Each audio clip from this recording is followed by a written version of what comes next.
I think it's 1930 Greenwich Mean Time. So let me officially call this hearing to order. Senator, nice to see you. I'd like to welcome everyone to the Joint Economic Committee's hearing titled Demystifying Crypto, Digital Assets and the Role of Government. I want to thank all of our truly distinguished witnesses for sharing their expertise today. We'll begin with my opening statement and then hear from Senator Lee. Since the introduction of Bitcoin in 2009, the market for cryptocurrencies and other digital assets has expanded from a niche product to a globally significant asset worth nearly $3 trillion last week. While this rapid rise in value has made some early adopters quite wealthy, it also poses an array of risks both to everyday investors and the broader financial system. The purpose of this hearing is to explore emerging trends in the digital asset market and discuss prudent steps that Congress and the federal government can take to update our regulatory framework and bring much-needed clarity to issuers, ensure transparency for investors, and protect the integrity of our financial system while also leveraging exciting developments in blockchain technology. Congress can promote responsible innovation in this market while also providing basic protections to the investing public. Interest and involvement in the digital asset market has become increasingly mainstream in recent years. The growth of these products has been especially pronounced since the start of the coronavirus pandemic, as the reported total market value of all digital assets soared from $200 billion with a B in January 2020 to nearly $3 trillion with a T just last week. To put that in perspective, recent price volatility in digital assets has erased $400 billion in value just in the last 7 days, an amount roughly equal to the entire size of the market just a year ago. As the market has grown, we've seen digital asset investors broaden from a narrow group of true believers in cryptocurrencies to an expanding community that includes everyday investors. A Pew survey conducted this fall found that 16% of American adults have personally owned or invested in a cryptocurrency at some point, up from just 1% that held any Bitcoin in 2015. While many early Bitcoin transactions occurred on little-known platforms, today investors can buy digital assets through Robinhood or Venmo or on large exchanges run by publicly traded companies like Coinbase. But this growth in value and interest presents a number of challenges for our economy. The current digital asset market structure and accompanying regulatory framework are ambiguous and risky for both investors and the broader economy. Digital asset holders have been subjected to a market that is, as SEC Chairman Gary Gensler has described, rife with fraud, scams, and abuse. The mainstreaming of digital assets is laying the foundation for a huge swath of the economy to invest in this market. Increased crypto market volatility or digital bank runs could disrupt more mainstream financial institutions like pension funds and mutual funds. And the underlying assets can create significant consumer protection issues given existing patterns of financial fraud, hacks, and market manipulation. Retail investors may be lured in by the hype around a new coin with improbable high rates of return, only to be caught on the wrong end of a speculative bubble and lose their entire investment. A recent example is Squid, a blatant scam token that used the excitement around the popular TV show Squid Game to dupe unwitting investors out of $3.3 million. While all investments involve risk, the lack of disclosure and reporting requirements in many parts of the crypto asset industry tilt the playing field towards the largest investors who can leverage their size to exploit regulatory gaps at the expense of retail investors. It's currently difficult for regulators to prevent market manipulation by large players who can exploit their access to multiple sides of a trade or trade on inside information. Despite these issues, Congress has not yet weighed in on a comprehensive legal framework around these assets. Updating the U.S. regulatory framework for digital assets would be in line with how officials have responded to past financial innovations, although often after the fact, with stronger rules to protect consumers and market integrity. For example, Dodd-Frank created stronger rules on complex swaps and derivatives in the wake of, that is after, the 2008 financial crisis. Updated regulation can also reduce the likelihood that these emerging developments would destabilize financial markets and the broader economy. For example, the largest stablecoin, Tether, was recently found not to hold sufficient reserves of cash and equivalents to fully pay back their $70 billion value. Applying regulatory scrutiny to assets like Tether and platforms on which they're used could ensure that cracks in one asset don't spread to the larger economy. Increasing reporting for decentralized finance platforms will shine a light on a fast-growing but lightly regulated segment of the market. Increased information sharing would also improve tax compliance for capital gains from the sale of crypto assets. The many issues we'll discuss today are why I introduced the Digital Asset Market Structure and Investor Protection Act earlier this year. Just a start. This legislation would establish much-needed guardrails and provide clarity to regulators and investors without stifling innovation. The present moment gives us an opportunity to take action before a potential crisis hits the broader economy. So I really look forward to learning from each one of our witnesses today and from my peers' questions. So Senator Lee, the floor is yours. Thanks so much, Mr. Chairman. Throughout the history of our great nation, entrepreneurs and creators have served as the heartbeat of the American economy and the engine for America's economic growth. Their advances into unknown frontiers of science and technology have transformed quality of life for millions upon millions of Americans, and also for people around the world. Today, American innovators are advancing into unknown frontiers of cryptocurrencies, using novel technologies to securely create and trade digitally scarce assets. Like the internet of the 1990s, cryptocurrencies are still in their infancy. This evolving technology has vast and still very much untapped potential to revolutionize established industries and to create entirely new ones. Cryptocurrencies are already democratizing finance by lowering costs and expanding access to an industry that has historically been hard to reach for millions of Americans, including hundreds of thousands of Utahns. Beyond the better-known applications to finance, blockchain, which is, of course, the technology behind cryptocurrencies, has even broader potential. Blockchain can securely share health records, efficiently track cross-border transactions in global supply chains, and allow online consumers to verify the authenticity of pictures or videos. I have great optimism that, like the internet before it, the technology behind cryptocurrencies, meaning, again, blockchain, is something that's going to create a wealth of new opportunities, many of which we can't even really imagine yet. As new markets like this one emerge and grow, there's always going to be a temptation here in Washington to expand the federal government's reach, a temptation to centrally control the innovative process and regulate the products of those individuals who are at the forefront of American advancement. But this is a temptation that must be resisted. Rigid one-size-fits-all regulation is something that's kind of scary, especially when it's targeted at the cryptocurrency. It's certainly unnecessary. And it would all but ensure that this next generation of technology companies would end up moving to other countries other than the United States. Americans could lose access to cryptocurrency markets and miss out on the potential economic and social benefits. If we want the center of innovation to remain right here in the United States for the benefit of American workers and American families, Congress should focus on creating clarity around how existing rules apply to these new technologies. In the case that existing law proves outdated or insufficient, then we can assess the need for new rules. However, as it stands today, we just need to appropriately apply the rules that we already have that are already on the books, most of which are applicable here, and most of which are very much sufficient. The proper role of government is to empower innovation through clear rules with a light touch. The best approach is one in which Congress acts in a manner that's tailored to its limited constitutional authority.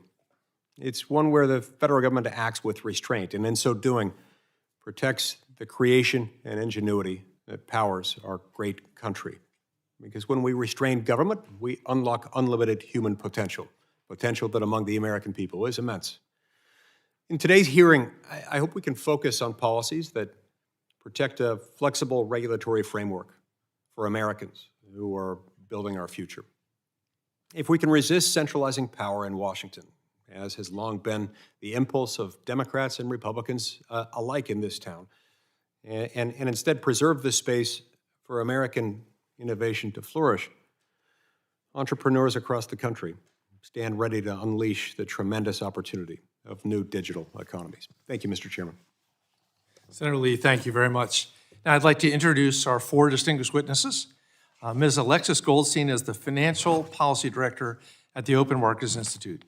She previously worked in financial regulatory policy, climate finance, consumer investor protection, and higher education for Americans for Financial Reform. Prior to working in advocacy, she spent 7 years working on Wall Street as a programmer at Morgan Stanley in electronic trading, as a business analyst at Merrill Lynch and Deutsche Bank in equity derivatives. Mr. Timothy Massad is Senior Fellow at the Kennedy School of Government at Harvard University and an Adjunct Professor of Law at Georgetown Law School. From 2014 to 2017, he served as Chairman of the U.S. Commodity Futures Trading Commission.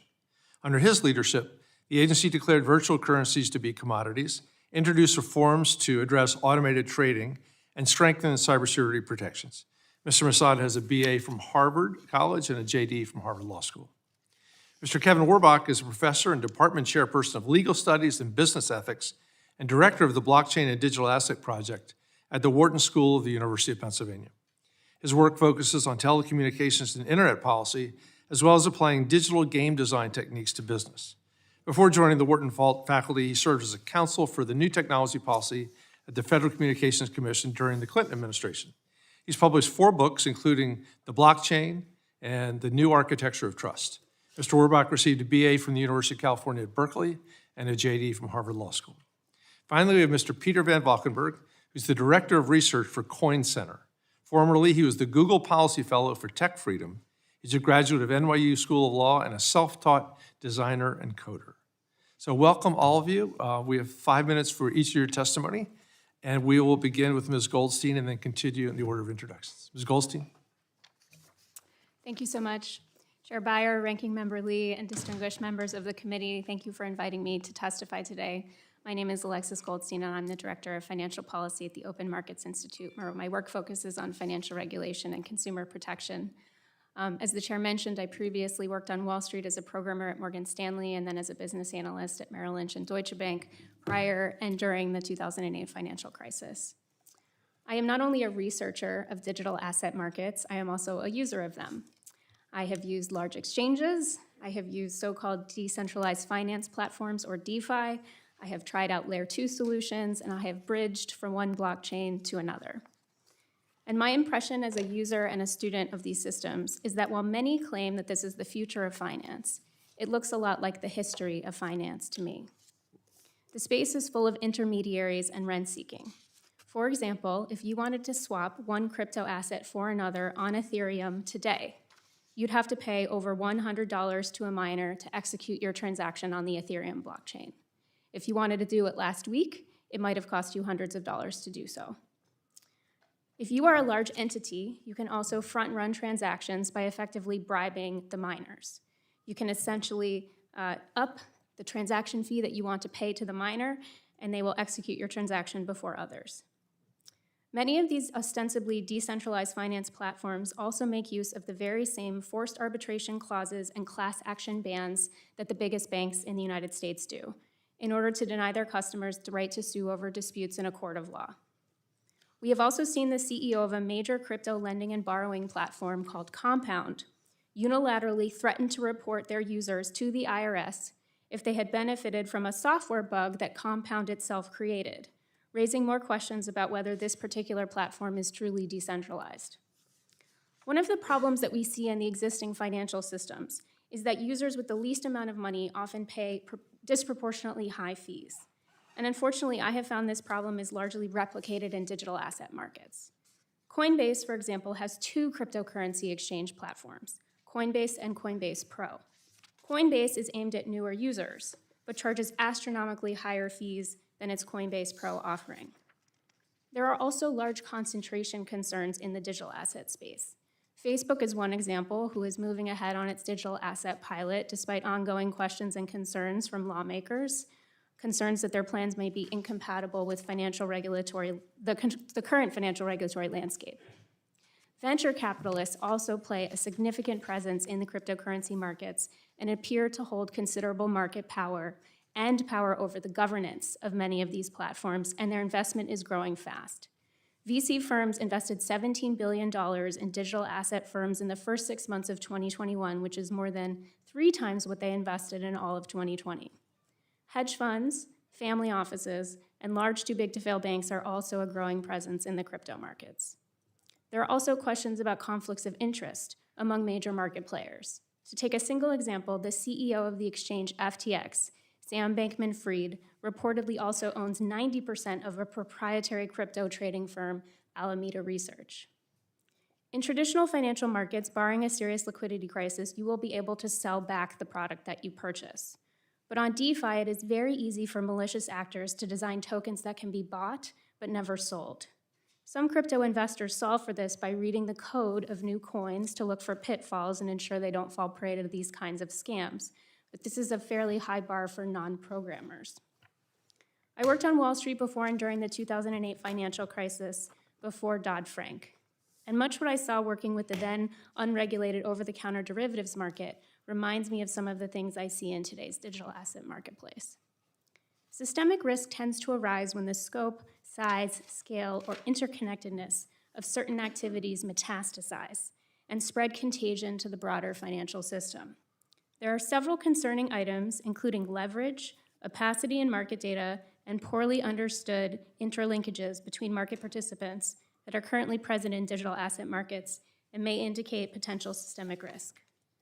Congress should continue to examine if there are regulatory gaps that require new legislation in order to ensure consumer and investor protections and ensure that regulators have the market data they need to evaluate for systemic risks. For their part, regulators should continue to monitor the space and ensure compliance with existing laws and regulations. Thank you, and I look forward to your questions. Thank you, Ms. Goldstein, very much. Next, hear from Mr. Massad. Chair Beyer, Ranking Member Lee, and members of the committee, thank you for inviting me to testify today. I first testified about crypto in 2014, and it is an honor to be here. I would like to make 8 points.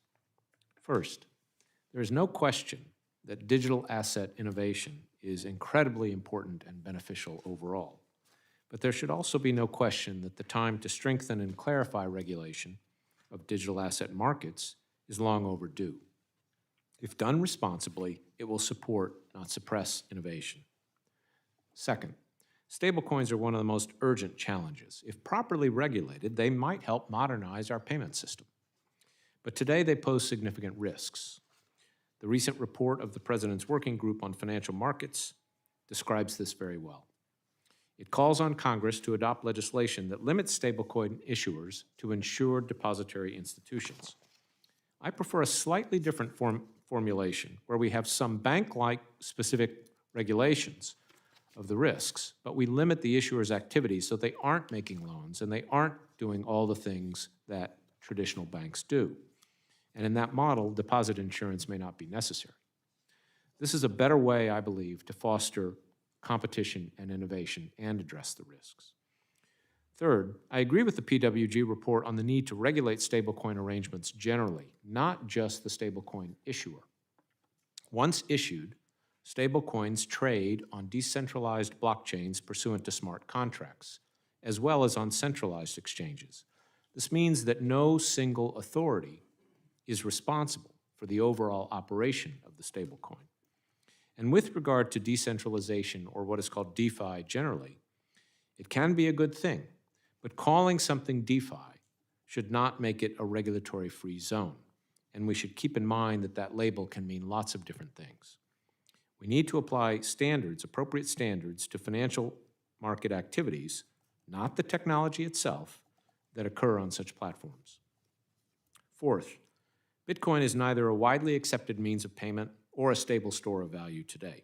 It is a highly volatile, speculative investment. It might be tempting to just say, let the buyer beware.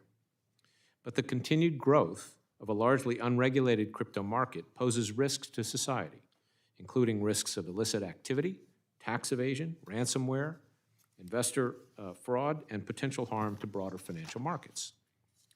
We do not have sufficient information about this market. Neither the SEC nor the CFTC has authority today to regulate the cash or spot market, if you will, for digital assets that are not considered securities. That's a point that's actually not understood by many people. And that is where most trading activity occurs today. So we should expand that authority, At the same time, we should make sure our regulatory policies are adequately informed by technological expertise. This is very, very important. Fifth, in regulating crypto generally, we must balance reasonable expectations of privacy in financial transactions with the government's legitimate interests, such as preventing illicit activity and tax evasion. Sixth, the evolution of digital assets has made it clear that we need to modernize our payment system. It is relatively slow and expensive. A central bank digital currency is one way of doing so. There may be other ways as well.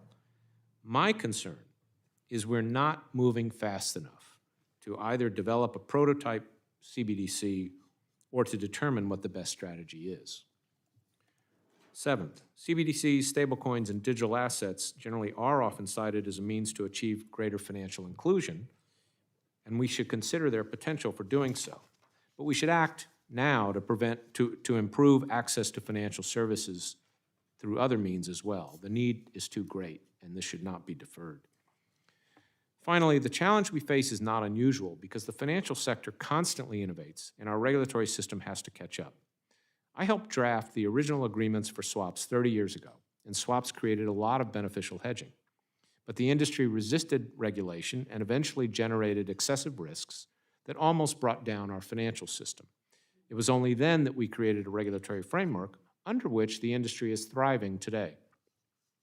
To conclude, we should take some actions now to strengthen the regulatory framework, and some key things that Congress should do are, first, require that stablecoin issuers and related arrangements be supervised by the Fed or the OCC along the lines I've suggested. Two, give the SEC or the CFTC clear authority to regulate the cash market for cryptocurrencies. Three, make sure FinCEN has the tools and resources it needs to implement KYC, AML, and CFT standards thoroughly. And four, urge the Fed and the Biden administration to accelerate work on modernizing our payment system, including by developing a hypothetical CBDC. Thank you, and I look forward to your questions. Thank you very much, Mr. Massad. We'll next hear from Professor Werbach. Chairman Beyer, Ranking Member Lee, members of the committee, thank you for the opportunity to speak before you today. Blockchain technology and the digital asset ecosystems it enables could well represent the most important developments in information technology since the internet. The potential exists to not only improve the efficiency of many kinds of transactions, but to make markets more fair, inclusive, open, dynamic, and transparent. At the same time, there's no question these same technologies can be and are used by criminals, fraudsters, and other bad actors. There are major risks involved in digital asset-based markets, and it's important to distinguish potential from reality. These are still, in many ways, immature technologies. There are important questions about energy usage of proof-of-work networks, holdings of most digital assets are highly concentrated, and there are serious concerns about market manipulation. It's essential for both market participants and policymakers to set a course to accentuate the benefits while limiting the harms. Regulation and innovation are not necessarily in conflict. In many cases, regulatory action to address abuses and provide clarity is an important or even necessary condition for long-lasting and transformative innovation. A quarter century ago, I served on the White House working group that drafted the Framework for Global Electronic Commerce, the US government's approach to the internet. The policy adopted then was not that the internet should be a totally unregulated space or that the harms it brought should be ignored in light of its benefits. While the framework opposed, quote, undue restrictions, it also identified the need for a predictable, minimalist, consistent, and simple legal environment. That is what we should be seeking today for cryptocurrencies and digital assets. Take, for example, decentralized finance, or DeFi. DeFi could create a more open, inclusive financial services environment by removing intermediaries and improving access to capital, increasing the velocity of assets, facilitating service composability, unlocking yield opportunities, all have the potential to increase risk-adjusted returns available to market participants.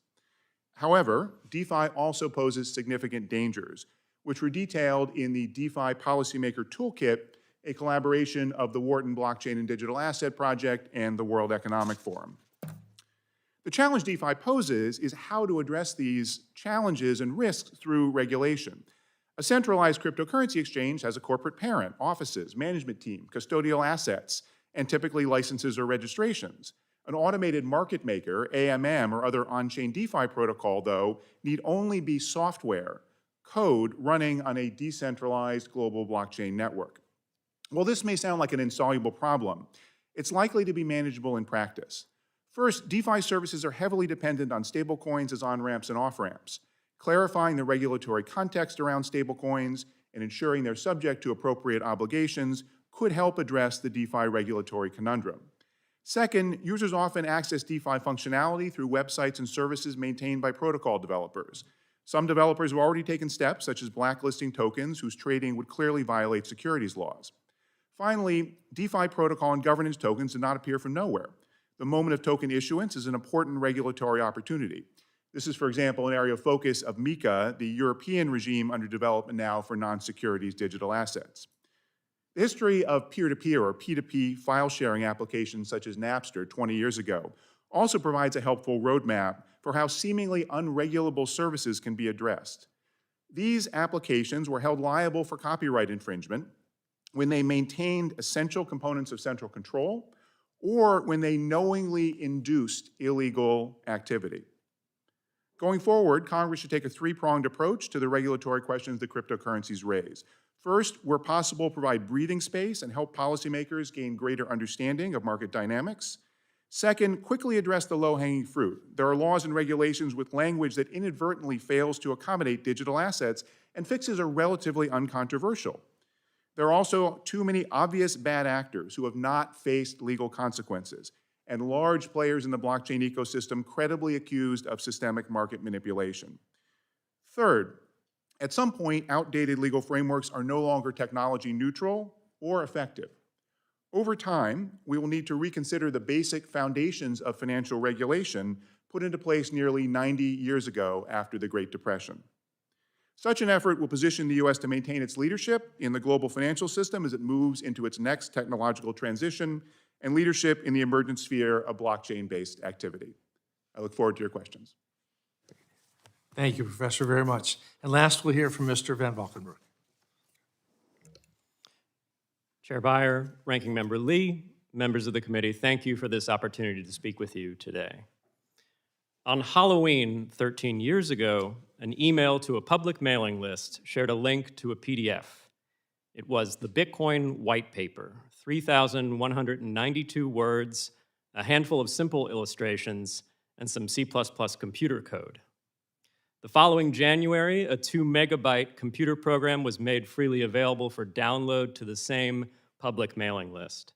Less than 5 years later, the person or persons sending these emails under the pseudonym Satoshi Nakamoto sent their last message and has not been heard from since.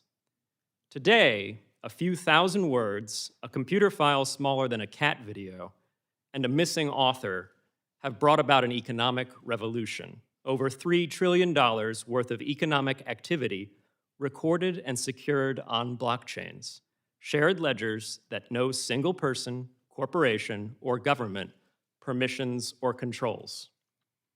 Who can we thank for that remarkable, utterly unpredictable outcome? Not just the person or persons who went by Satoshi, they stood on the shoulders of brilliant cryptographers and computer scientists. Perhaps above all, they were inspired by another shared and open computer network that no single person controls, the internet, a place where a good idea shared anonymously and publicly can stand on its merits, spread to a community of like-minded innovators, and flourish. America grew rich because of that openness. The ingenuity of immigrants, entrepreneurs, explorers, and technological pioneers. We don't like permissioned systems in this country because we know that you can't prejudge genius. We want open systems that afford dignity and access even to people we don't yet know or understand. As Steve Jobs would have put it, the crazy ones, the misfits, the rebels. So I'm not going to tell you who is going to show up on the Bitcoin blockchain or the coming decentralized web, or what exactly they are going to build. I couldn't tell you that today any more than I could have told you in 1990 that Satoshi would show up on the internet alongside Sergey and Larry with Google and Jimmy Wales with Wikipedia. All I'm going to tell you is that we've finally built a tool that can make money work without banks, make organizations work without corporations and courts, make sharing and transacting online work without big tech, and that because of all that, there's a better chance that tomorrow's misfits will be able to speak, share, and innovate. This uniquely American ideal, however, isn't about anarchy. It's about opportunity under the law. Bitcoin and follow-on cryptocurrencies are not unregulated. Sensible, technology-neutral regulations have protected consumers and investors and prevented money laundering and illicit finance. The American approach is to flexibly regulate activities, not to ban or blacklist the publishing of new ideas and tools. Anyone can freely write and share the open source software that makes these technologies work. Any prior restraint on sharing that expressive content violates our First Amendment rights. But if you promise an investor you'll invent and build them a new future cryptocurrency, we expect you to register as the issuer of a security. No one is made to open their homes and private Bitcoin wallets to a search by the police without a warrant, but if you provide a service to help people buy and sell Bitcoin as a third party, you are expected to know your customers and apply anti-money laundering controls. There are some gaps in America's crypto public policy. The gaps are not, contrary to popular belief, a central bank digital currency gap with China. The CCP is more interested in banning permissionless tools like Bitcoin and substituting a surveillance tool that will give them even more control over their misfits within their borders. We should not emulate that policy. The gaps are much more mundane. On the margin, securities and commodities futures laws can be improved, and there are well-drafted bills in the House that address those issues. Other gaps concern taxes. The recently passed infrastructure bill included rushed language that could unintentionally stifle innovation and invade personal privacy. There was a bipartisan solution with widespread support, but procedurally it was impossible to implement before the bill's passage. Existing IRS policy leaves taxpayers uncertain of their obligations with regard to cryptocurrency transactions. Tax issues are complex, so I've left specifics to my written testimony. Suffice it to say, there's no reason why America can't continue to be a home for permissionless innovation while also enriching its treasury. We did it with the early internet, and we will do it again with cryptocurrency networks. Thank you. Thank you, Mr. Van Valkenburgh. Thank you all very much. Fascinating testimonies. I encourage all of us to read the longer versions too, because there's so much more content in them. Let me begin my 5 minutes of questions. Mr. Massad, you talked some about stable coins, and we just heard Mr. Van Valkenburgh say that, already we're sufficiently protected against too much illicit use of stable coins or cryptocurrencies, tax evasion, terrorism. And we read a number of times last week about Tether having the 64 billion, 70 billion, but not enough actual assets if converted. How do we protect investors from a run on a stable coin like Tether? Thank you, Mr. Chairman, for the question. We have to have policies that require that the reserves that they receive, in other words, the money they receive for the tokens, are invested in highly safe liquid assets, ideally just cash, so that it's always there. What we have today is a situation where there are no requirements. And a firm like Tether has investments in commercial paper. We don't even know what kind of commercial paper. There's a lot of speculation that it's commercial paper in China. They have loans. They were found to have loans to affiliates. They may even have investments in cryptocurrencies. So that risk is that if there's a sudden spike in demand for redemptions, they will not be able to meet it, or if they have to liquidate assets, that could cause downward pressure on asset prices. If they in fact have $30 billion of commercial paper, that's a huge amount that would affect the market. So that's the main thing. And then we also have to address the ancillary arrangements, the fact that these things are traded on decentralized blockchains. Right. We often wonder how many of these investors realize that these are not insured deposits, with FDIC? Well, or that's a whoever good else? question. There is a lot of stickiness, though, to people's use of Tether, because Tether plays a very important role. It allows people to move value around between exchanges and between cryptocurrencies. And frankly, Tether illustrates that our payment system needs to be modernized, needs to be improved. That's why it's grown so much. It's also probably grown because it is a vehicle for tax evasion and potentially for illicit activity. Thank you. Ms. Goldstein, in your written testimony, you highlighted the squid incident, where developers pulled all the liquidity out of the coin. Can you explain how a rug pull works and what we can do to prevent rug pulls? So a rug pull typically happens when a developer creates a token, puts it on a blockchain, whether it be the Ethereum blockchain or another blockchain. There's lots to choose from: Avalanche, Harmony One, take your pick, Binance Smart Chain. And you create what's called a liquidity pool for it. And what that involves is going to a decentralized exchange like Uniswap or one of their competitors and basically putting two tokens together: your new token, your Squid Game token, and usually a stable coin. And you put enough volume of those two tokens on there so that people who want to buy your Squid token can go in, use the stable coin that they have put into the liquidity pool, and buy their Squid Game token. But because they are the ones who have sort of initially provided the liquidity for that pool, once people come in and they buy the Squid Game token, they can also pull that liquidity out at any time and essentially cause the price of the token to crash. So they basically tend to wait until enough people buy it up that the price begins to run up, and it runs up sufficiently enough that this new token that they've minted out of thin air, right, they've created it out of nothing, is worth something. Then they pull all the liquidity out and run off with the money, and that's what happened with the Squid Game token. Thank you very much. I think Professor Werbach, Senator Lee talked about a light touch and not centralizing everything in Washington, D.C. With the fear that too much regulation stifles innovation. How do you see that trade-off, or even that supportive network between regulation on the one hand and innovation on the other? Regulation's not just one thing. There are many different kinds of regulation, and I think the concern is a valid one. There are ill-fitting regulations. There are situations where regulation is not necessary, but it's not inherently the case that having a regulated market is inconsistent with having an innovative market. If that were the case, then the U.S. would be the least regulated financial market in the world instead of one of the most regulated. Regulation can promote trust. There's a reason why our capital markets are so successful. People come here because they trust that it's a fair and open market, and one that will allow their sophisticated activities in an appropriate way. So the question is really what kinds of regulations we have. And I agree with Mr. Van Valkenburgh. It's not that there is no regulation in this digital asset space. We have existing rules which in some cases are not being enforced. In some cases, there are questions about how they can be enforced for new kinds of assets. In some cases, there are gaps.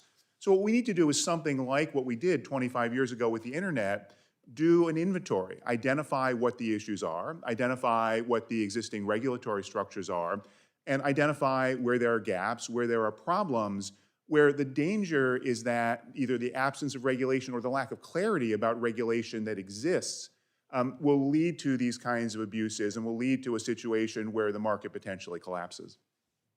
Thank you very much. Let me now yield to Senator Lee from Utah for 5 minutes. Thanks so much, Mr. Chairman. Mr. Van Valkenburgh, I'd like to start with you, if that's all right. Sometimes when Congress discusses cryptocurrency, you see concerned faces. You see sometimes people reflecting a certain degree of fear or anxiety. But the conversation is almost always alarmist in nature when it comes up in these hallways and those on the other side of the Capitol. We hear claims to the effect that this is a space that's sort of analogous to the Wild, Wild West and could likely lead to chaos, pandemonium, more criminal activity, and financial ruin on a widespread basis, including victimization by those who are least able to absorb risk. But as you've pointed out, the industry is in fact already regulated. I mean, crypto markets do in fact face consumer protections when enforced by a whole host of alphabet soup federal regulatory agencies: CFPB, FTC, CFTC, SEC, and FinCEN, just to name a few. State attorneys general also have Is that accurate? It's quite accurate, Senator. And cryptocurrency and the blockchain technology that it's built on itself contains its own sort of mechanism for self-regulation and protections against fraud and abuse, does it not? Right, that's the foundational principle behind Bitcoin is that double spending, which is the most obvious type of fraud, counterfeiting of digital money, is policed for by a public, transparent ledger that anyone can audit and check themselves. In fact, for these very reasons, aren't there ways in which crypto markets are always improving consumer safety and reducing financial risk? Always improving is a strong statement. I think by virtue of these networks being inherently public, we have great advantages. However, by virtue of these technologies being very new, there is a steep learning curve. I'm very optimistic for the long-term future of the technology, however. Because they're based on a new technology, they could offer some real advantages, it seems to me, to lower income customers who are looking either at them from the standpoint of something to invest in or something to use as a means of transferring money from one place to another. In some ways, there could be economic benefits to poor and middle-class consumers everywhere from them, couldn't there? I think its greatest benefits, quite frankly, are not even here in the US. They're in countries that have literally no access to financial services because they don't have the rule of law. And the technology, even in its current state, can easily fill a gap in those places that have been left behind. Like the underbanked. The underbanked could benefit significantly from it. So if we ban some of these privacy features in cryptocurrencies, or if we regulate them to death, how might we be precluding or missing out on some of the beneficial innovations that require privacy protections? I think innovation and creativity require some sphere of privacy so that you're not immediately judged for the things that you're going to do that are non-traditional. And that was a big story of the internet. It was a bunch of misfits who felt like they could come up with a new idea for a social network or something like that and be able to experiment freely. I think the same will be true of open blockchain networks, which also afford people that free and open platform for experimentation. Are you familiar with the phrase born in regulatory captivity versus born in regulatory freedom? Yes. It seems like it might be apropos here. Now, for Americans who own a little Bitcoin and use it to buy something or to send some money back home, how could Congress help make it easier for them to comply with the Byzantine labyrinth of legal implications that could accompany that? I think the thing that Congress can do to help those folks most would be to regularize and make clear our tax policies, especially by providing a de minimis exemption from capital gains taxation for small cryptocurrency transactions, which otherwise trigger a capital gain and a need to report, and simply make using the technology very difficult. We have that kind of exemption for foreign currency transactions. It makes sense to have the same for cryptocurrency transactions. Where would you be inclined to set the limit if you were king for a day and you had the ability to set the de minimis safe harbor? Where would you put it? Being a humble person, I would set it where the foreign currency exemption is, and that is where it is set in legislation we've seen in the House from Del Bene and Mr. Schweikert. Now, as you've noted, a lot of the barriers to innovation for cryptocurrencies come from existing laws and uncertainty about how those laws might be enforced. Some variation in whether it's an enforcers or an interpretation of existing authorities. In many cases, that uncertainty and overly broad interpretations of these existing financial regulations have begun to push some of this technology overseas, or at least some of the pioneering U.S. technology companies overseas. What do you think is the best way to protect consumers and to ensure that America remains, at the cutting edge of this type of innovation? I would agree with my fellow panelists that stablecoins are an interesting area and that the regulatory field there is somewhat convoluted. There are certainly stablecoin issuers who are violating the law, who have not registered as state money transmitters or who have not chartered themselves as state banks or trust charters. There are also regulated stablecoin issuers. And there is also the possibility of creating more of a federal home for regulation of stablecoins. We don't have a legal gap there, I think. We just have an enforcement gap, and that is a real problem. My time's expired. I appreciate your testimony. This really could be a boon for America's poor and middle class. Let's not get in the way of it. Thank you, Senator, very much. Now recognize the senator from New Hampshire, Senator Hess. Well, thank you very much, Mr. Chair and Ranking Member Lee, and thanks to all the witnesses today for your work. Ms. Goldstein, I want to start with a question to you. I recently wrote to several agencies, including the Department of Justice and the Treasury, highlighting a cyber attack on the town of Peterborough, New Hampshire. The perpetrators quickly converted most of the $2.3 million, which in a small town in New Hampshire, I can assure you, is a lot of money, in taxpayer dollars that they stole, and they converted it into cryptocurrency, making it unrecoverable. What actions can agencies take to prevent this kind of criminal activity, such as the rapid conversion of illicit funds into cryptocurrency? Senator, thank you for your question. There are 4 suggestions that I have. The first is that a large portion of this marketplace likely falls under existing securities laws, and applying those rules, including rules that apply to broker-dealers, I think would help stop illicit actors' ability to move money anonymously and help prevent that sort of ransomware conversion. My second suggestion is the Treasury Department can enforce some guidance that they just put out in October. OFAC put out this clarification that if you do digital assets, you need to comply with sanctions. You need to check whoever is using your platform against the sanctions list. And I think the Treasury Department enforcing that guidance would be a good step forward. The third is anything the agencies can do with your help if needed to promote more information sharing can always help. FinCEN analysts can put out reports as a result of that. And the last thing I would suggest is that FinCEN has a very specific set of financial regulations regarding to financial crimes specifically. And I know you're already talking to them about this, but I think strong enforcement of those would also be helpful. Okay, thank you so much. Mr. Massad, in the letters that I wrote, I emphasized how stronger know your customer requirements for cryptocurrency exchanges can curtail the criminal use of cryptocurrency. It becomes much harder to evade law enforcement when your name is attached to the cryptocurrency wallet you're using to commit crimes like ransomware attacks, drug trafficking, and money laundering. How could stronger know your customer requirements for cryptocurrency exchanges help authorities prevent and prosecute criminal uses of cryptocurrency? Thank you for the question, Senator. It's extremely important, and one big example of this is what's happening with ransomware. There was a recent FinCEN report just issued a couple of weeks ago that documented how ransomware is increasing rapidly. I think the Colonial Pipeline incident was a real wake-up call, too, because that's a company that didn't have a lot of personal identifying information. It was an infrastructure company, and yet it was hit.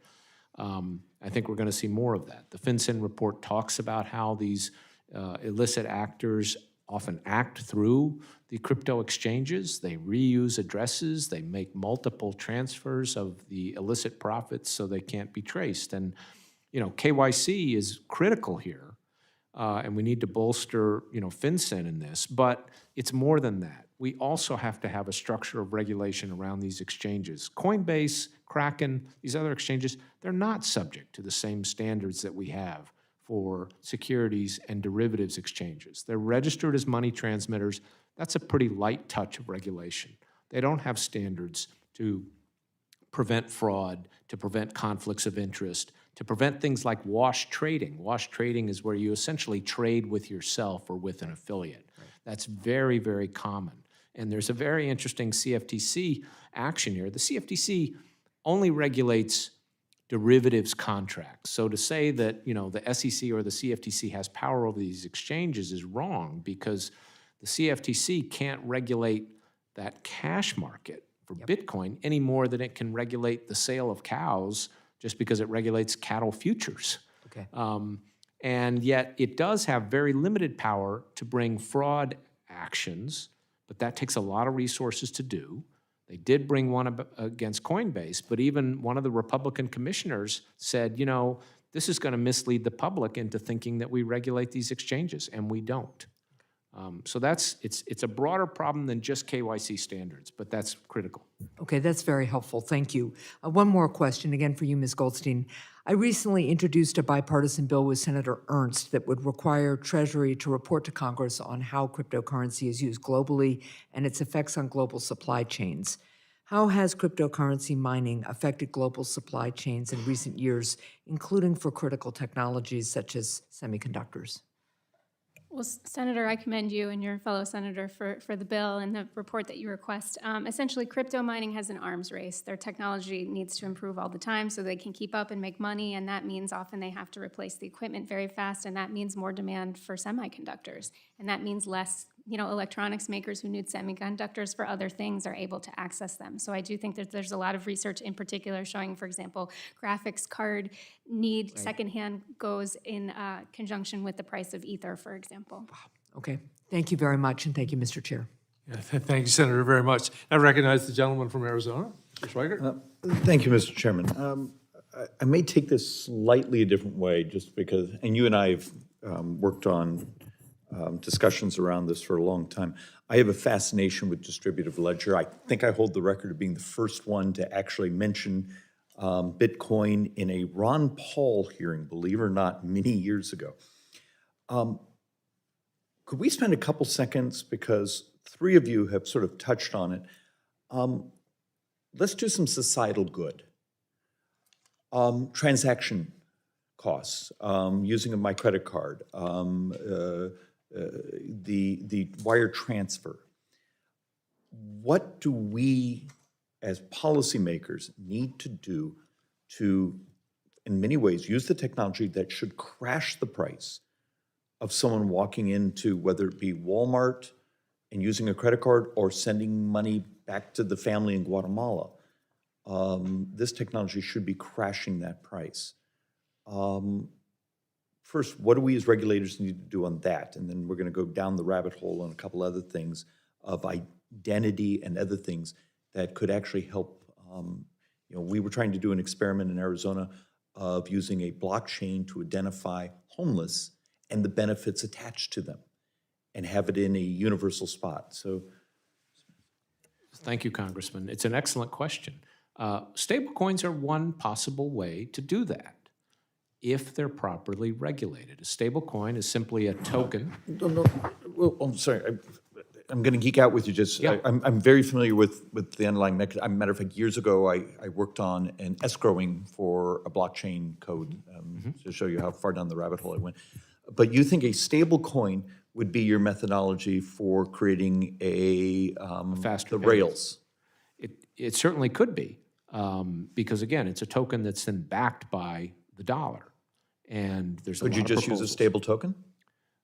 A stable token? Where there's an Algorithmic kind of? Yeah, formula? here's my piece of plastic, I swipe it over here, we have an agreement that it represents this many units. Well, that's the hardware, Yeah. the plastic part. What I'm talking about is, currently, as you point out, our payment system it's essentially bank deposit dominated. Credit cards still go through banks, wire transfers go through banks, and banks, frankly, haven't innovated enough.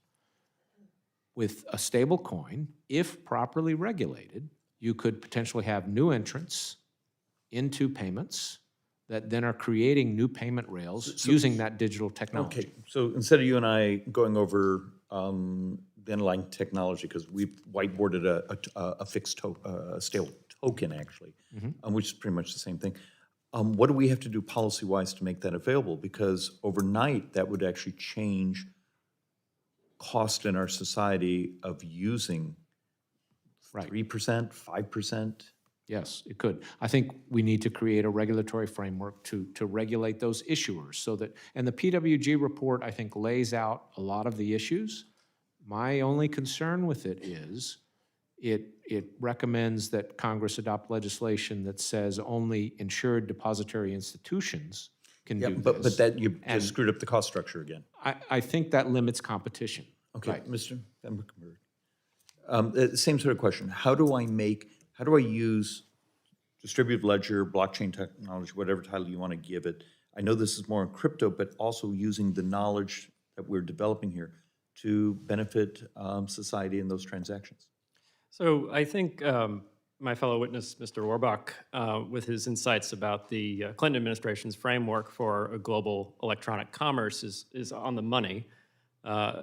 Technologies back then, in the 1996 hearings about the internet, could not have allowed people to share high-speed video, could not have allowed people to have Zoom conferences instead of hearings, could not have allowed people to do online banking.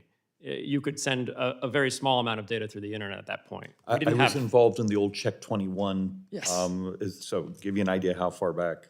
Yes. And in a very real sense today, we still are at that point with respect to cryptocurrencies. As my fellow witness said, sometimes the fees are actually quite high. And it seems as though there's no hope of moving more economic activity, let alone social networking transactions, identity transactions onto these networks. The layered architecture of these technologies, however, means that we have lots of avenues to build more scalable, more efficient solutions. And it's a story of free and open platforms that allow anyone to build that innovation. We gave a briefing in the House, I think in this very building, where we used the Lightning Network, an open payment network built on top of Bitcoin's open protocol, to buy candy from a candy machine. A transaction of half a penny got you M&Ms from the machine, and the fee for that transaction was 1/250th of a penny. That was actually a settled transaction that ultimately ended up batch settled without trust on the blockchain by the Lightning Network, far better than the correspondent banking system that we have today, ACH, credit card authorization. I'm up against the time, but that's actually part of the discussion of ID, licensing, benefits, my ability to send some resources to grandma. I know the money is in the cryptocurrency, that's where the enthusiasm is, but sometimes I think we fail to understand, if we do this smartly, the benefits of distributed ledger and stable code, and code is ultimately insurable if we can ever get that far. Could we actually also do some really good things to society, not only in our own country, but around the world? And with that, I yield back. Thank you, David, very much. I recognize Senator from Southern California, Mr. Peters. Wish I was a senator. That'd be a nice 6-year term, but I'm just a lowly representative.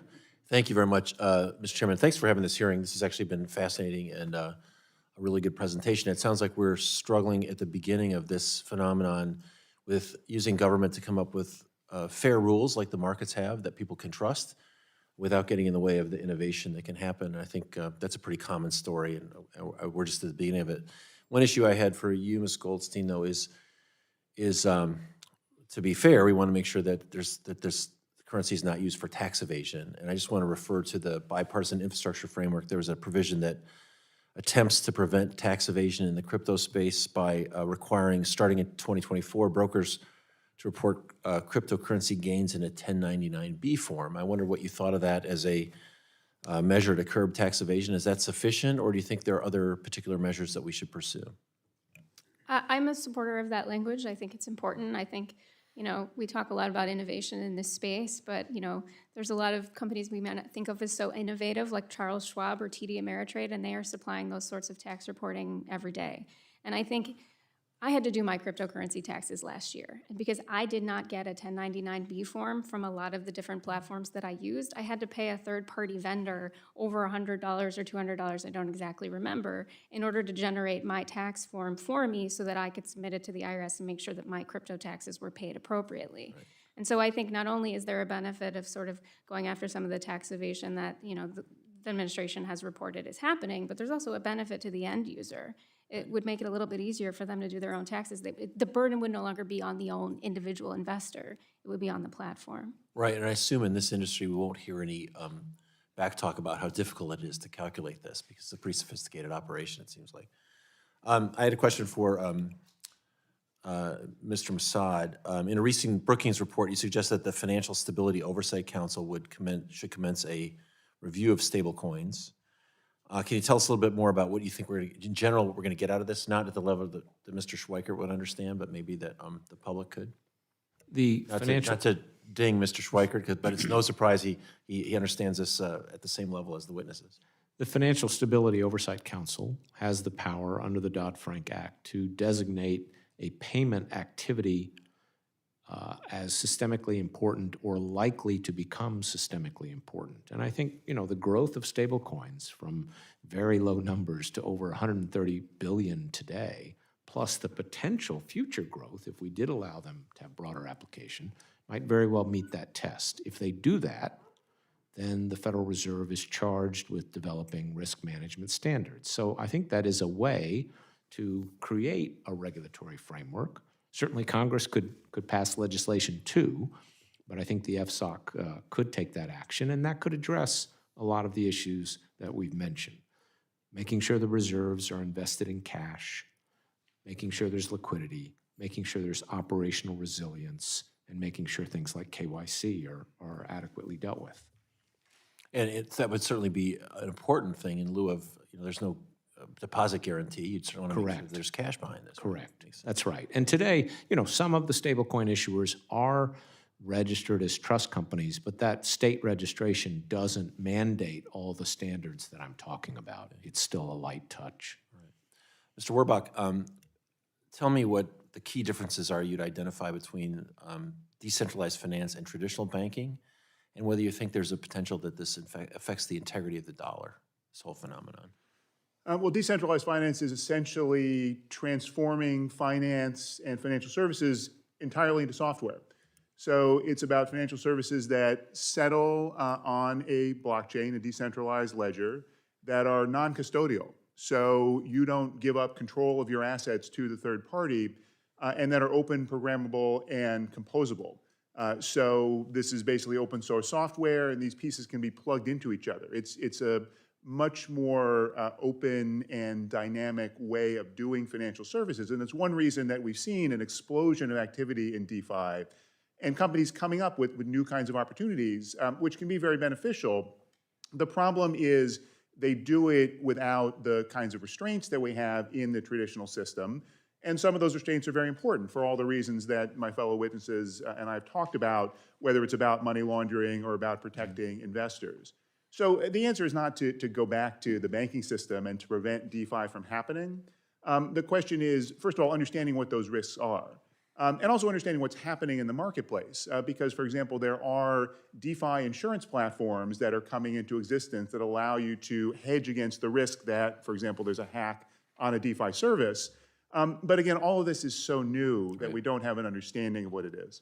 Okay, I appreciate that. My time has expired, but again, thank you for the hearing, and thank you to the witnesses. Thank you very much, Congressman. Next, recognize the Congressman from Kansas, Mr. Estes. Thank you, Mr. Chairman, and thank you for all our witnesses for being here today. This is a great topic for us to be talking about. Obviously, when we look to the future, a lot of technology out there, and where we can possibly go with the country.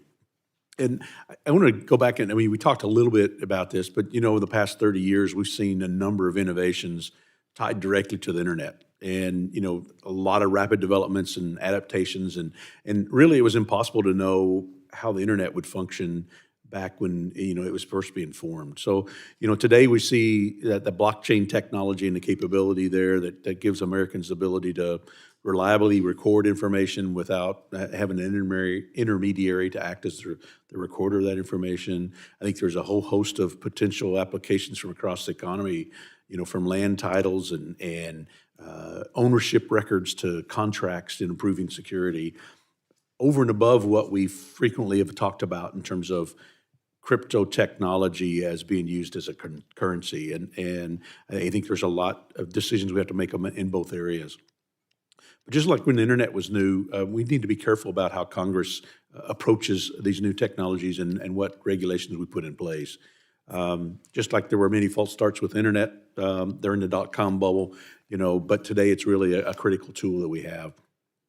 It's a good thing that Congress didn't regulate the internet out of existence in the 1990s before it was clear what all those uses could be. And I hope that, as we work through this process, we can come up with a goal that makes sure that we don't impose unnecessary barriers to the innovation. I hope that, along with looking for protection from bad actors, Congress is very deliberative in its process and coming up with those legislative decisions that will help this technology grow and expand for things that we haven't even thought of today or discussed today.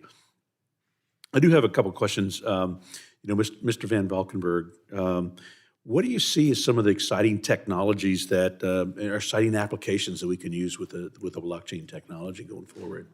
Thank you, Congressman. And your colleague, Mr. Schweikert, was going down this avenue as well. I think I'd like to talk about identity. So when we think of blockchain networks, as you said just now, we often think mostly about money. And cryptocurrencies, or the scarce commodity-like tokens that power them, are essential to the operation of these systems because they create a fair reward for anyone who donates computing power to secure the blockchains and the data on that blockchain. So you don't need to permission who can secure that data. You have an open competition of people securing that data and doing it transparently and getting a fair reward on the blockchain.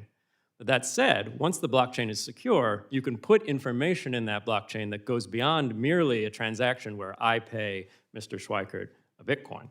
You could put a transaction on that blockchain where I testified in front of Congressman Schweikert, and I attested to my identity by using a unique cryptographic key on my phone when they let me in the front door. This kind of identity transaction is another intermediated transaction when it takes place on the internet today. We rely on major corporations to run our social networks, to run our credit reporting agencies, to run all of the tools and systems that identify us, that permission our access to buildings. The OPM uses major enterprise identity providers in order to secure government buildings for personnel. All of these ledgers are centralized and siloed and can ultimately be improved and decentralized by using open blockchain networks to secure identity transactional data rather than trusting one corporation or company to do that. To that end, Microsoft has pioneered something called the ION network. It's not Microsoft's technology per se. They're developing an open standard and contributing along with other corporations to a decentralized identity standard that would actually anchor identity data into the Bitcoin blockchain. So it's more secure and less vulnerable as a centralized data repository would be to hacking and ransomware and such. So basically, what you've taken was very complex, trying to figure out how to deal with cryptocurrency, and now made it even worse, or much more complex in terms of all the applications we can. Yeah. So, I know I'm about out of time. I don't know if you can say a quick comment about cybersecurity and how that might affect and be positive through this. Sure. So when we think of cryptocurrencies and cybersecurity, we often jump to ransomware because it is used as a payment for ransomware. I think it's important to point out that, as Deputy Treasury Secretary Wally Adeyemo said in a speech last week, quote, ransomware is not a cryptocurrency problem in the same way online fraud schemes are not the fault of the internet. In fact, I would go further and say that cryptocurrency technologies are ultimately the solution to ransomware cybersecurity issues, because the big tech paradigm of securing user data in a centralized database is what creates vulnerability to hacking. If we decentralize control over that data, decentralize a social network, decentralize an identity provider, you lose that single point of failure and that vulnerability from a ransomware and hacking perspective. Well, you've certainly given us a lot to think about and try to figure out what we do. So, Mr. Chairman, I yield back. Thank you, Mr. Estes, very much. And I recognize the distinguished Congresswoman from Columbus, Ohio. Ms. Beatty. Thank you, Mr. Chairman, and thank you to our witnesses and my colleagues. This is very intriguing, and I want to come back to it, but I want to say this before my time runs out. I'm really interested in the capital gains issue and how that would work as we deal with it in crypto versus, I know how it works in real money when you have capital gains and how you have to apply to it. So I don't know if I have enough time, but I'm going to ask my question, but I want to come back to that. But I'll stay with you, Mr. Valkenburgh. I hope I got that right. I have a large Somali immigrant population in my district. Matter of fact, I have the second highest in the country to Minnesota. And I've worked with them and many business individuals in the Treasury for years to help them solve their remittances issue because Somalia does not have an adequate central banking system. Can you describe how Bitcoin and crypto can potentially help with remittances or not? Because right now they're traveling to Dubai once a month and sometimes with incredibly large millions of dollars in a briefcase to get it back to come to Somali. So the value of Bitcoin and other permissionless open blockchain networks for remittances is that it makes starting a new remittances business, the barriers to entry in that field of endeavor much lower. You don't need to gain access to an ACH network. You don't need to have a well-functioning financial system in, say, the destination nation for the payment.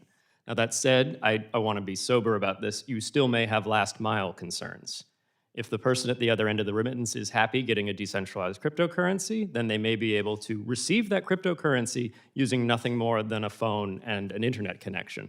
which in many parts of the world may be something you'd be more likely to have than access to well-functioning financial services. However, if you want local currency, you'll need to find someone willing to exchange the decentralized cryptocurrency for the local currency, and that is another point for potential failures or a place where regulation may be necessary because that's a trusted activity.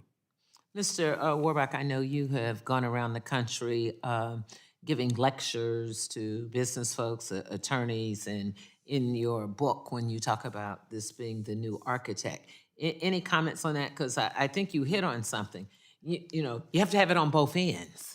And how advanced do we know for this population that I just mentioned? Do you have any intel on what's happening in Somali with this? Well, this is something that is developing in the marketplace. Early on, when Bitcoin came around and cryptocurrencies came into existence, people said, obviously, this is going to be the solution for remittances. It's so much cheaper, you don't have the intermediation. Many companies went into the market thinking they would deploy these solutions, and in most cases they failed, or in most cases they were outcompeted by traditional kinds of services, in part because of these last mile issues, and in part because in many ways the transaction in the middle of the network is fairly efficient under modern financial systems. So really what we need to see is how the market is developing and where there are solutions as the technology evolves on both ends. And for example, as we have systems like the Lightning Network that Mr. Van Valkenburgh talked about that may lead to more efficiency of these payments, then it's certainly possible that a cryptocurrency-based remittances system will be a better solution. But we shouldn't prejudge. We shouldn't be in favor of one technology over the other. We should encourage the so-called traditional financial technologies to evolve and develop as well, and have a marketplace that ultimately is best for the people using it. Okay, thank you. Try to get one more question in. Mr. Massad, in your testimony, you spent a great deal of time addressing the slow and expensive payment system that we have in the United States. You even say that cryptocurrency, namely central bank digital currency, is one way to address this, but the Federal Reserve has been working on a faster payment system for a few years. And many other countries, with many other countries around the world, have a real-time payment system without the use of the central bank digital currency. Wouldn't the easiest route to address this outdated payment system be just to move into a real-time payment system, which the Feds is already working on, as opposed to creating a whole new system with central banking digital currency? That's an excellent question, Congresswoman. The Fed initiative, which is called FedNow, will certainly help a lot. The question, though, is, first, it's going to take a little while before it even comes online, but more importantly, will the benefits of FedNow really be widely distributed? Banks have to decide if they can manage it, if their own systems are capable of using it, and will they pass on the benefits? My concern is we need more competition to ensure innovation. The other thing about FedNow is that technology probably doesn't have the throughput that blockchain-type technologies have, so I don't think it would be as good, and it's not clear you can develop smart contracts and so forth. So, you know, it's one option, but I think we need to look at these others. If I may, going back to your question on remittances, also incredibly important, it really should be as easy as sending an email to send money abroad. And, you know, I think, again, digital technologies digital assets properly regulated could do that. I would favor stablecoins or CBDCs, though, over something like Bitcoin. Thank you, Congresswoman. And now, the gentleman from Texas, Mr. Arrington. Bringing up the rear over here, Mr. Chairman. Thank y'all for your insights. It was a great discussion so far, and the panel has certainly helped educate me on something that I'm not so familiar with, so I admit that from the outset. And Mr. Valkenburgh, what an eloquent and powerful picture of America as the laboratory of innovation as a result of freedom. Free people, free markets, unleashing creativity, ingenuity, and creating value for customers, not just here, but around the world. So thank you for that. I loved listening to the uniquely American ideal that that I think we all subscribe to, by the way. At least that's what I'm hearing from the other witnesses. And I heard Mr. Werbach talk about a light touch. Maybe you said something like minimalistic legal construct.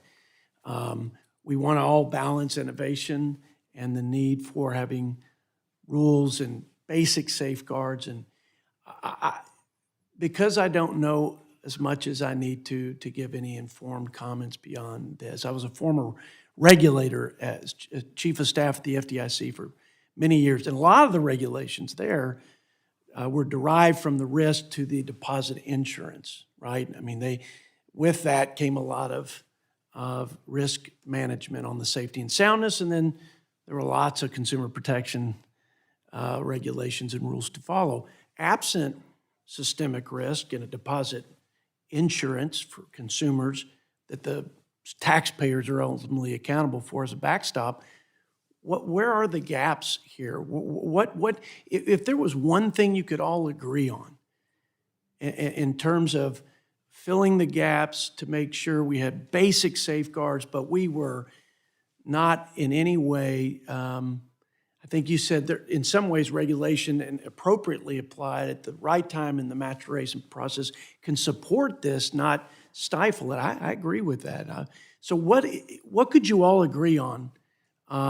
One or two things that maybe kind of the 80-20 rule, a few things that could close the gap most significantly, where there would be common ground among my colleagues and I. Thank you, Congressman. That's an excellent question. I think we would all actually agree on taxes. I did want to bring up a point earlier about the bipartisan infrastructure legislation and the self-reporting, third-party reporting, provisions that were in that piece of legislation. As I said, there is language that was vague and therefore could stifle innovation and harm personal privacy. And so I do think a fix to that language is important. And there was a bipartisan fix in the Senate. It just could not procedurally be implemented. But I'm not saying that because I'm against third-party reporting. In fact, folks in the cryptocurrency ecosystem have been asking for guidance from the IRS if they're running a company that helps someone buy Bitcoin. How can they do specifically third-party reporting for their customers to make sure that their customers can easily comply with taxes? Because I agree with Ms. Goldstein. When I've filed my crypto taxes, it is not easy. So clarity there is important. I just think we should be careful the way we draft these laws, and there were some slight issues with the language in the infrastructure bill.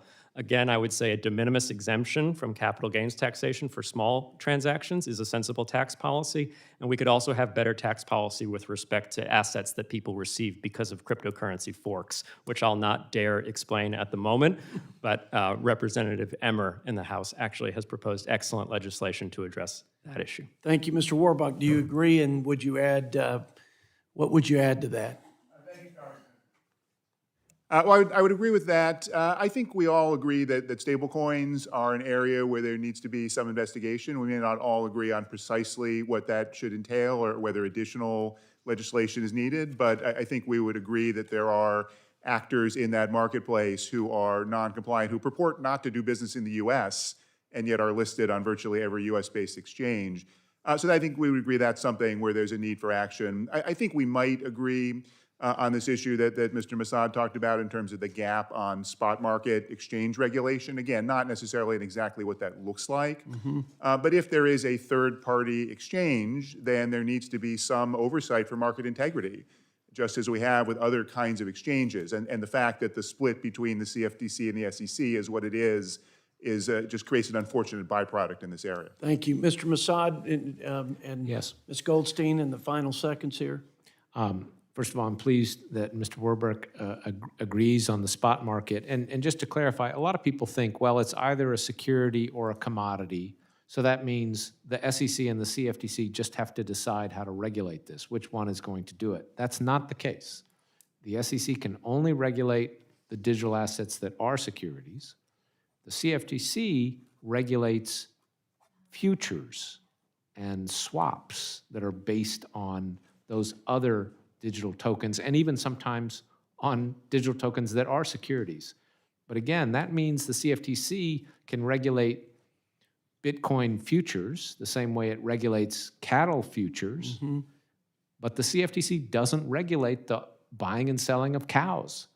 nobody regulates the buying and selling of Bitcoin. It just, other than the states, but that's a very light touch. The other thing I think we might be able to agree on is the importance of KYC, know your customer, and anti-money laundering. The system we have now is essentially trying to check that at what we call the on-ramps and the off-ramps. So as you go into the crypto market or come out of the crypto market and exchange that for dollars, that's good, and I think FinCEN has done a pretty good job there. But where we might start to differ is as the crypto market grows and you're able to do more and more things with crypto and you don't have to cash out, how do we prevent that illicit activity then? That's where it gets tougher, where, what do we do about what's called unhosted wallets?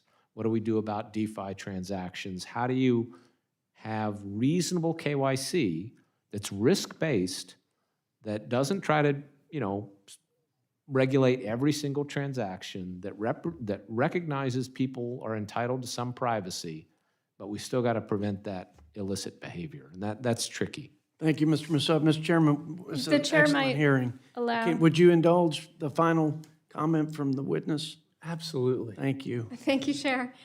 He's never this nice to me, by the way, when you're not around. I appreciate the flexibility, and I appreciate all the fellow witnesses' comments. I think Mr. Van Valkenburgh and I certainly agree that crypto taxes are very difficult. I think we may disagree about the solution. I would prefer the base infrastructure build text. I think two things we may all agree on. There are laws that apply currently to digital asset marketplaces, and those laws should be enforced. And the other thing that maybe we can agree on is that the market data could be a lot better. Right now, we really rely on the exchanges themselves to self-report, and I think some standardization of that market data is something we could potentially all agree on. Excellent. Thank you. Thank you, Mr. Chairman. And I want to announce our next hearing is going to be on cryptocurrency forks. Let me recognize the penultimate questioner. Apparently, Senator Cruz is on his way. And a vote has just been called in the House, not the Senate. So the distinguished gentleman from Madison, Wisconsin. Thank you very much, Mr. Chairman, and being here, everyone, it's been a very discussion and education for someone like myself that doesn't follow cryptocurrency. I am so sorry. Okay, there we go. Sorry about that. This has been a great education, perhaps I'll say, for someone like myself that isn't super well versed in cryptocurrency. I spend much of my time thinking about the 40% of the people who don't have $400 in the bank for emergency expense. So I guess the questions I'm going to ask are more based on the calls we get into our office. I know in about an 8-month period, just recently, I think from October of 2020 to May of 2021, 7,000 people reported scams to the tune of about $80 million on cryptocurrency or crypto scams, really. It's not necessarily on currency. Ms. Goldstein, I'm just kind of curious, what are some of the inherent risks to digital assets that aren't necessarily in traditional investments? And specifically, what are some of the areas as regulators should be investigating in this space to protect consumers, that average person who calls a congressional office who doesn't follow cryptocurrency anywhere near the level of discussion we had today?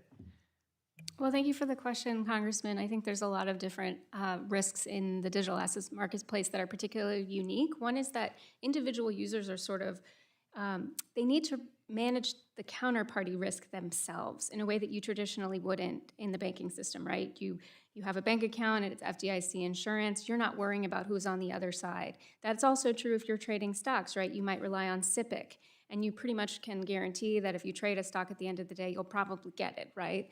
And there are protections in place because we have markets and those markets have rules. You don't necessarily know that that's true when you're engaging in some of these cryptocurrency transactions. I think some of the other risks are risks of the kind of scams that you're probably getting calls about, right? We mentioned the squid coin, right? There's the ability to create these tokens that you can buy and then never sell. And if you're not able to read the code to identify that when you're purchasing the token, you may fall prey to that scam. There's also potential for market manipulation. There's a lot of really big, what they call whales, whether those are crypto hedge funds or exchanges that have prop trading arms that are owned by their CEOs.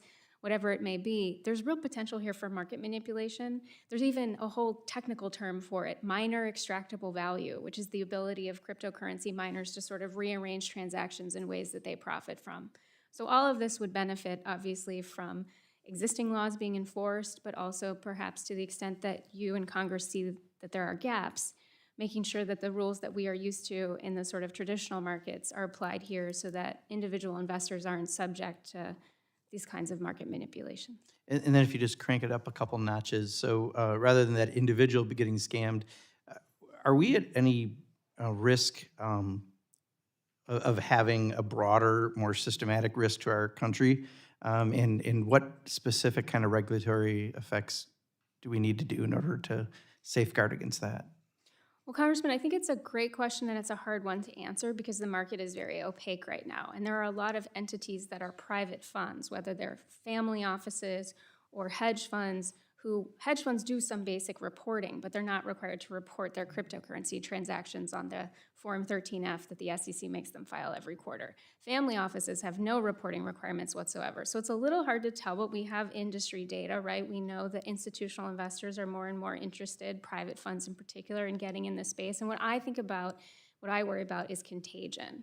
So I think about Archegos, right? That was one family office that was able to cause billions of dollars in losses to banks who all happen to be on the same side of the same basket of trades.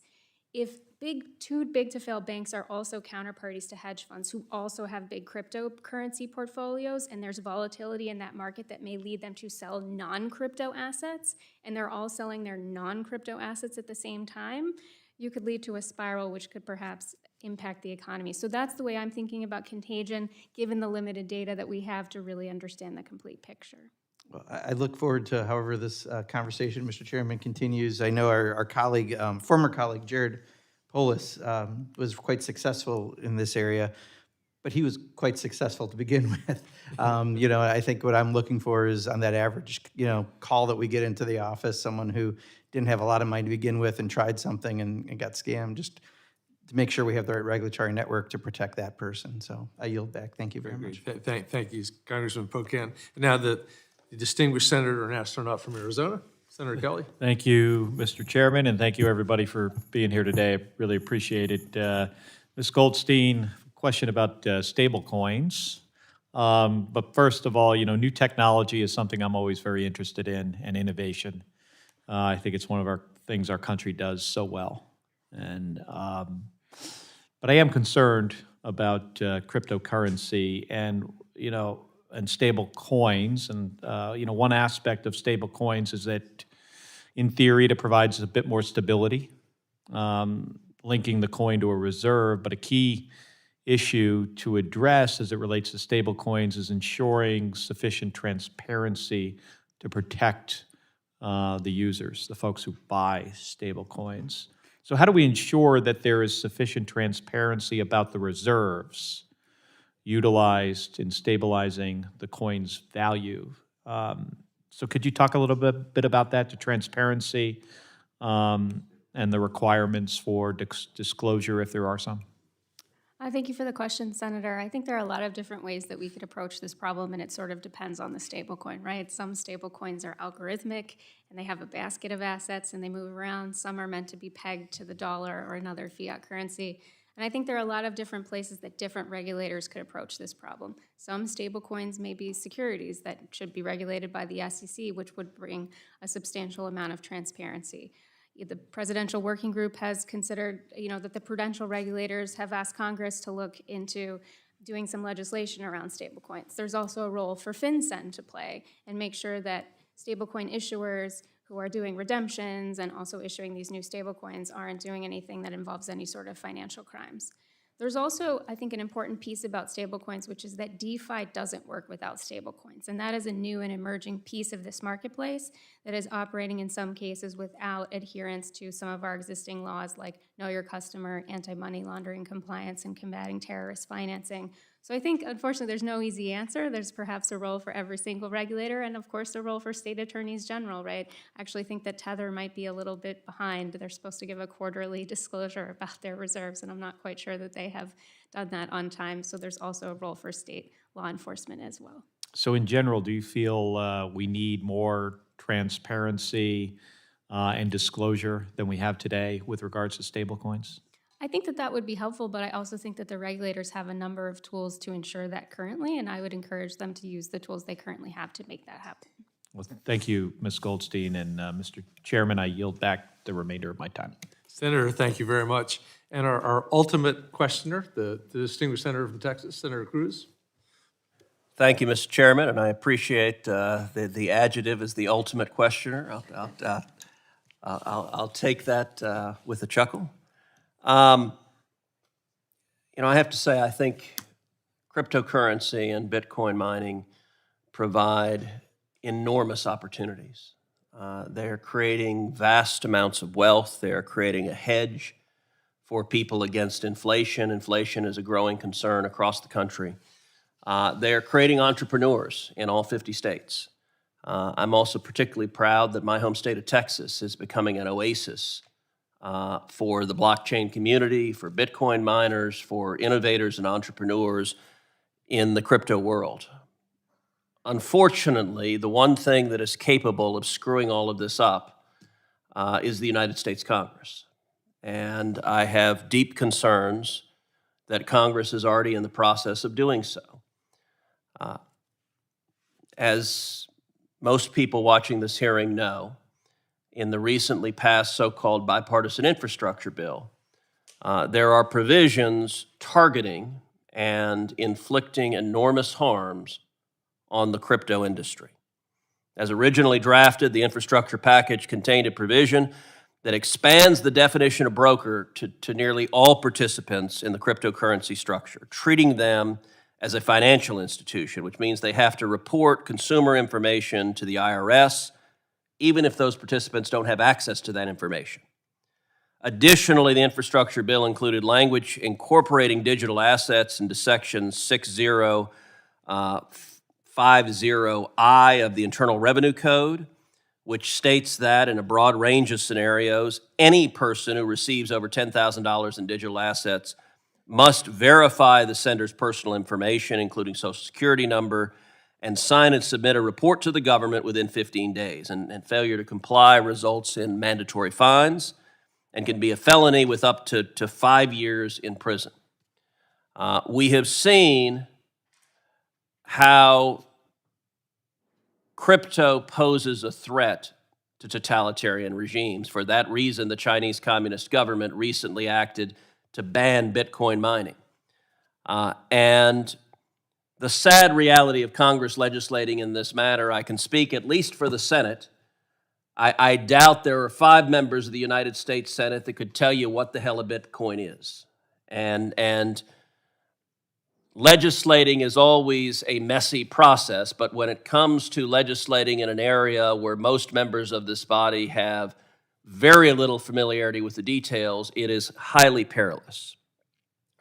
So, Mr. Van Valkenburgh, your testimony has addressed many of these concerns, but can you share what the impact is of the provisions in the bill just signed into law? And in particular address, I have this week introduced standalone legislation that would simply repeal these crypto provisions. And should Congress legislate in this area? Almost certainly, but it should do so after an awful lot of hearings and an awful lot of learning what's going on, and it should do so with an eye to not destroying this industry rather than simply using a machete and letting the consequences fall on the American people. Thank you, Senator. I strongly agree that the 6050I reporting requirement represents a rather grave threat to personal privacy. In fact, I believe it's in contravention of our Fourth Amendment rights to not have our personal papers searched without a warrant. The Fourth Amendment protects our private papers when we keep them in our homes and when we have them on our persons. The Bank Secrecy Act, which is our Know Your Customer rules and anti-money laundering rules, is constitutional because those reports are filed by third parties, by banks, where the customer voluntarily provides their private information to the third party, and the third party holds it for a legitimate business purpose. The U.S. Supreme Court found that to be constitutional then if the government gets that information without a warrant, which is why the Bank Secrecy Act is constitutional to this day. It's also why the government can go to Google and get your Gmail email history without a warrant. That was a compromise and a reading of the Fourth Amendment that the Supreme Court came up with in 1970 in California Bankers Association versus Schultz and Miller. Now, in the 6050I reporting context, please tell me who the third party is to a two-party transaction where someone receives more than $10,000 worth of Bitcoin. There is no third party, so how can the third party doctrine make a warrant unnecessary for the collection of that very intimate information, the social security number? And let me ask you, if this new legislative provision, particularly if it's enforced aggressively by the Biden Treasury Department and Biden IRS, if it succeeds in decimating the Bitcoin and crypto industry and driving it overseas, is that good or bad for America? Well, I believe it would be bad. However, I am optimistic. The provision doesn't go into effect until 2024. There are very reasonable and I think strong constitutional arguments to invalidate it before that happens. And I also think a lot of folks in Treasury actually have the right idea about this stuff and would actually agree that some level of privacy protections are important. So I don't think we're on the cusp of apocalypse as of yet. Well, I hope you're right, and I hope Congress also acts to avoid apocalypse without rolling the dice and seeing if that prediction is right or wrong. Only appropriate that the ultimate questioner brings up the apocalypse. Anyway, thank all of you very much for gathering with us. It's been a fascinating conversation, and I promise you every one of our panelists up here, Democrat and Republican, really enjoyed learning a lot more about cryptocurrency. I personally would love to learn how to become a miner, Ms. Goldstein. So, although when I was in Glasgow last week, at least more than one were talking about the energy impacts of mining and what that's its contribution to climate change. So formally, let me thank you for this important conversation on a very complex topic. Digital assets and cryptocurrencies have grown to become a globally significant financial market. Understanding these new and complicated forms of financial assets, activities, and products is necessary for Congress to address both the risks and benefits of this growing technology, and hopefully to do it in a balanced way that doesn't stifle innovation, that doesn't chase it overseas, but it makes sure that we're doing all the kind of protections that we need. Thank you for each of you for your timely contributions. Thank you for written remarks that are 10 times longer than what you offer verbally, which were excellent ideas. And thank all of my colleagues who have all gone to vote for their part in this discussion. This record will remain open